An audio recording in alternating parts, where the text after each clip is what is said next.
আজ বানাচ্ছি শুক্তো।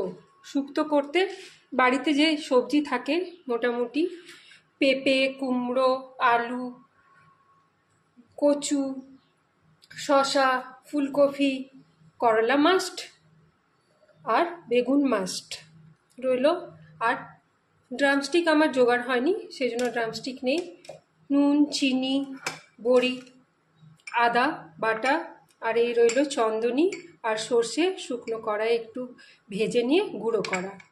প্রথমে স্টার্ট করব, প্রথম প্রসেস বড়ি ভেজে নিয়ে।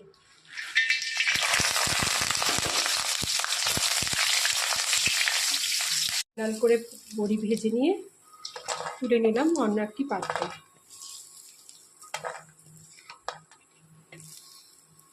এরপর ভাজবো করলা, অল্প করলা, নাহলে তেতো হয়ে যাবে।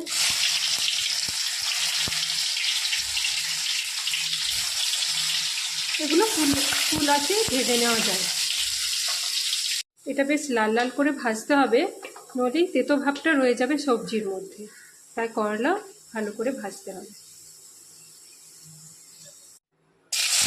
ফুলকপি পাই ওই যাবে তেলে, হবে লাল লাল ভাজা।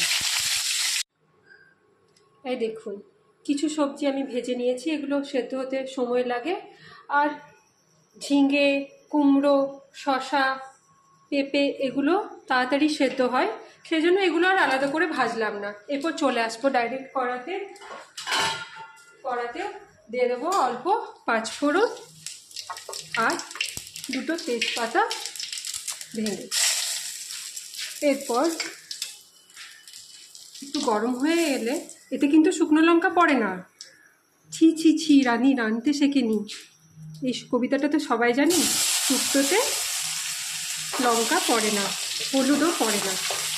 এরপর এগুলোকে ভালো করে নেড়ে চেড়ে নুন দিয়ে,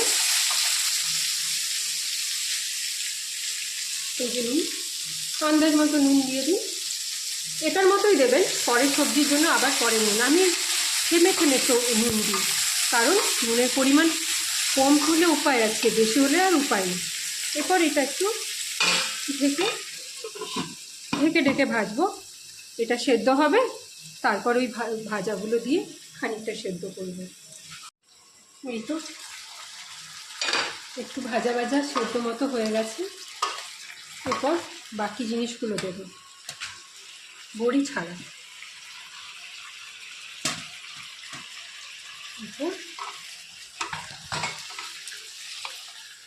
আদা যেটা রেখেছিলাম বেটে, সেটাও দিয়ে দিলাম। তারপর আবারও ঢাকা দিয়ে কিছুক্ষণ ছেড়ে দেব, যাতে পুরোপুরি সেদ্ধ হয়ে যায়।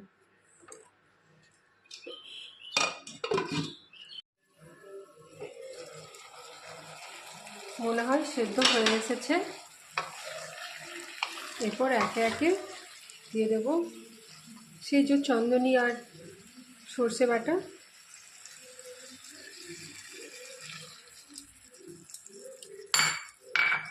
এরপর বড়িগুলোও চলে যাবে কড়াতে। একটু আঁচ বাড়িয়ে দিলাম, কারণ সব সেদ্ধই হয়ে গেছে।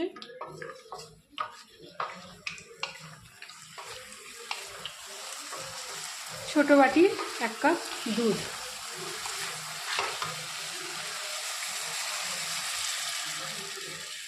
এরপর পরিমাণ মতো চিনি।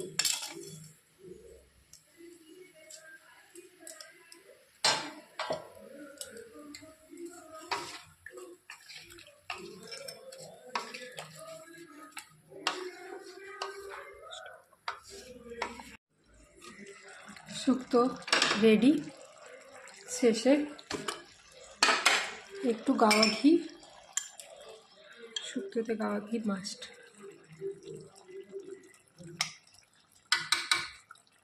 রেডি হয়ে গেল গরম গরম শুক্তো লেবু লঙ্কা ভাত। বসে পড়ুন।